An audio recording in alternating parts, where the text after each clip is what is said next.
What's going on, everyone? So anytime I have the opportunity to talk about Zach LaVine, guess what you're getting? A Zach LaVine video, because he is my favorite option for the Lakers. So Dan Woke did a kind of survey amongst execs and stuff like that. And one of the execs said the Lakers should really go get Zach LaVine. And he's the guy I've been preaching for heavily. I really like the idea of Zach LaVine on the Lakers. Now, obviously, there's the contract concerns, which the salary cap is increasing every year, which his contract is going to be much more manageable. Then there is the injury history. Last season, he played 25 games, which is not good. By the way, he also gave you a 50 piece in that time, but played 25 games, not great. However, he was expected to finish the season, which he would have played around like probably 55 games, something like that, at that time. But then all the trade rumors started coming up about Detroit, and then he pulled an Austin Reeves and said, I'm not going to Detroit, and all of a sudden he needed surgery. And even Chicago was like, what? Wait a minute, time out.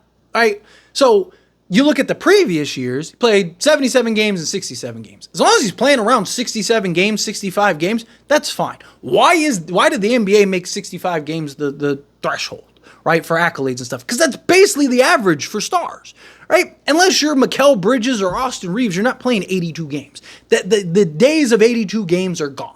Right? Players play around like 65, 70 games. And long as Zach LaVine can kind of play in that range, which, again, he wouldn't have the workload. He wouldn't be the number one option. He wouldn't have to be asked to do as much on a regular basis, right? You could probably even cut his minutes down slightly. You still probably need him to play, 30, 35 minutes a game. But, he wouldn't have to play near 40, right? Like, you can kind of keep it within reason to where maybe you can kind of prolong his health. You also are doing all this work to be the top strength, conditioning, and health team in the league. So Zach LaVine could greatly benefit from that. Also, the biggest point I see a lot of people make or miss about the Zach LaVine thing, because the people's usual points outside of salary and injury history is, Zach LaVine is better than D'Lo, he's better than Rui, he's better than Gabe Vincent, but he's not better than all three. And they're not looking at the full picture of what the Lakers need. Is Zach LaVine better than D'Lo? Yes. Is he better than Rui? Yes. Is he better than Gabe Vincent? Yes. Is he better than all three? In a nutshell, no. With the Lakers, yes. And here's why. The Lakers have a lot of redundancies. And by removing Rui and removing D'Lo, you just got rid of two redundancies. And you're replacing them with a piece that is no longer redundant. The Lakers desperately need a consistent go-to scoring option that can take pressure off of LeBron James and Anthony Davis. On a bad night, Zach LaVine's going to give you 15, right? He's one of the best on-ball or off-ball shooters, catch-and-shoot shooters in the league. A lot of people go, oh, D'Lo is the better shooter and, better playmaker. Yes, he's the better playmaker for sure. Shooting-wise, yes, he had a historic season last year, which was great, but Zach LaVine still had better catch-and-shoot numbers. Zach LaVine was 46% on catch-and-shoot threes. D'Angelo Russell was 43% on catch-and-shoot threes, right? So, again, Zach LaVine is good. He's usually around 46 to, on some seasons, he's been 50% on catch-and-shoot threes, right? So he's one of the best catch-and-shoot three-point shooters in the league. He is an absolute bucket getter. He is a guy that can completely just take over a game and win, but not in the sense of like D'Lo, where D'Lo just gets hot shooting the three ball, right? Like he'll just go and knock down 8 out of 9 threes or something like that, which is great. But Zach LaVine can score in a plethora of ways. He also applies rim pressure, which the Lakers don't have outside of LeBron. The only guy that the Lakers have that they can give the ball to and he can just get to the basket is LeBron James. LeBron James. And then Zach LaVine would give you another option in that regard. So you solve athleticism out on the perimeter. You get a more consistent, reliable scorer. You remove 2 redundancies. I love Rui Hachimura. Love Rui Hachimura. If we didn't have LeBron James, I would not want to trade Rui Hachimura for anything outside of like a Giannis or something like that. Not because I think Rui is a superstar or anything like that, but I do think Rui is better than advertised. Problem is, he is a 4 having to masquerade around as a 3, and that's not his game. He has done a good job of kind of adapting to that, but he still has all his best games at the 4. He had a career night when LeBron sat and he got to play the 4. He is a 4. He not a great defender, but he defends better at the 4 than he does at the 3. He's not this quick, twitchy, athletic forward, right? So you have, as long as LeBron's on this team, Rui is always either out of position, not getting the minutes necessary, or just not going to be a significant focal point to where he's going to have that significant of an increase. Will he have a game here and there? Sure. But he's not going to regularly, night in and night out, be able to give you that impact to justify him playing out of position, right? Lakers offense was great last season when you had D'Lo, Reeves, Rui, LeBron, and AD, right? But the Lakers were better overall with Jared Vanderbilt, right? Because they're better on both sides of the basketball. So to me, if you can go get a Zach LaVine, now you have Zach LaVine, Austin Reeves, you have Jared Vanderbilt, LeBron James, and Anthony Davis. Our best 5-man unit last year was that, just with D'Lo, but you're swapping D'Lo for Zach LaVine. Is there anybody out there that thinks D'Lo is better than Zach LaVine? And I've been a huge D'Lo defender. I've been a huge D'Lo guy. I've talked about trading Austin Reeves over trading D'Angelo Russell. He is not better than Zach LaVine. He's not. He's not better than Zach LaVine. There's some things that D'Lo does better than Zach LaVine? Yes, like he's a better playmaker, right? I think he's a better volume shooter, right? Like the higher volume, D'Lo, okay, he is better in that regard. But again, it's not like Zach LaVine is this non-shooter or this poor shooter or even just like an okay shooter. He's still an excellent three-point shooter and an excellent catch-and-shoot three-point shooter. But he also unlocks a different element to the Lakers game that none of our other guys currently do. So is he better than D'Lo, Gabe Vincent, and Rui Hachimura combined on this particular Laker team? Yes, he is. Because he is going to give you that consistency. He is going to give you a different look and element that you don't currently have, right? We have similarities in D'Angelo Russell, Austin Reeves. We have similarities in Rui Hachimura, right? We have guys playing out of position because of those redundancies.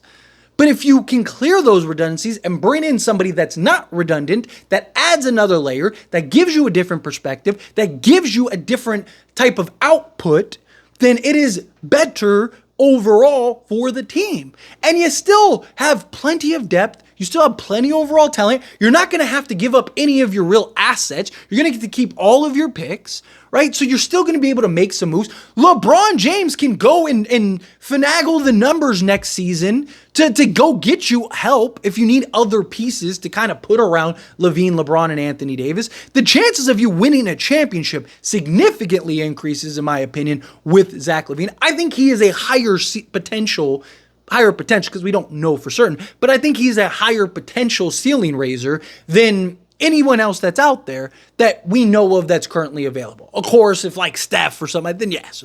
But I'm talking about he is a higher ceiling raiser than Gabe Vincent or Jeremy Grant. Sorry,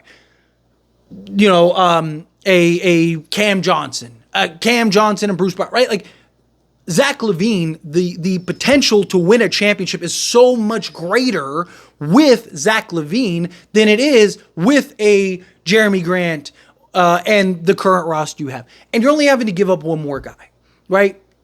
But you don't have to give up any of your assets. So you can still go make other moves. You can still go make other little maneuvers. The salary cap goes up. Not only does the salary cap go up, but LeBron could take a discount to go get you another piece or two, right? Let's say you need another 3-and-D guy, right? Okay, well, Go get one that's on the market. LeBron James was willing to take a discount for Valanciunas and, Klay Thompson and, a DeMar DeRozan. You don't think if we're essentially a 3-and-D guy or a center away from a championship, Miles Turner could potentially be available, right? Like, you don't think if Miles Turner's like, hey, I'll come, right? But I need at least $20 million a year. You don't think LeBron will take whatever discount or kind of do whatever he has to do in order to make that work? Of course, especially if he can win another championship or two, right? Like, Zach LaVine's contract also lines up with LeBron and AD, right? You got future trade chip if you need be when he's expiring. I mean, look what we were able to do with Russell Westbrook, right? It makes too much sense. Is it a gamble? Yes. Is there risk? Yes. But there is with all of these trades. There's risks and gambles with Jeremy Grant. There's risks and gambles with Cam Johnson and Bruce Brown and Wendell Carter Jr. and all these guys. Most of these guys are injury prone too. Wendell Carter Jr. isn't playing 82 games a season. Jeremy Grant isn't playing 82 games a season. Cam Johnson isn't playing 82 games a season, right? You start going down the list and you start looking at all these guys and the assets you have to give up on top of still having to give up Rui Hachimura and D'Angelo Russell or Rui Hachimura and Gabe Vincent and all these things. Like, you're still giving up more than you're getting back. On top of giving up assets, on top of not having the ceiling raiser, on top of like the gamble and risk that you're taking with that guy. Now, if the Lakers can get a Jeremy Grant and a Bruce Brown or something like that, then yes, I do think that the Lakers would overall be better than just a Zach LaVine, right? Same thing if they could get like, a Wendell Carter Jr. and a Cam Johnson or, a Walker Kessler and a Cam Johnson, whatever, right? Like, they can get 2 or 3 pieces, then yes, I think overall they'd be better than just with Zach LaVine. But I think as far as like getting one guy and not having to sell the farm and still having flexibility and still being able to kind of manipulate the cap in order to upgrade your roster going forward, Zach LaVine makes the most sense. Again, is it a gamble? Absolutely. But all these guys are. All of them. So why not take the gamble with the highest payout? Right? Like, if I'm going to spend 100, would I rather spend 100 to maybe make 110? Or would I rather spend 100 to maybe make, 1,000?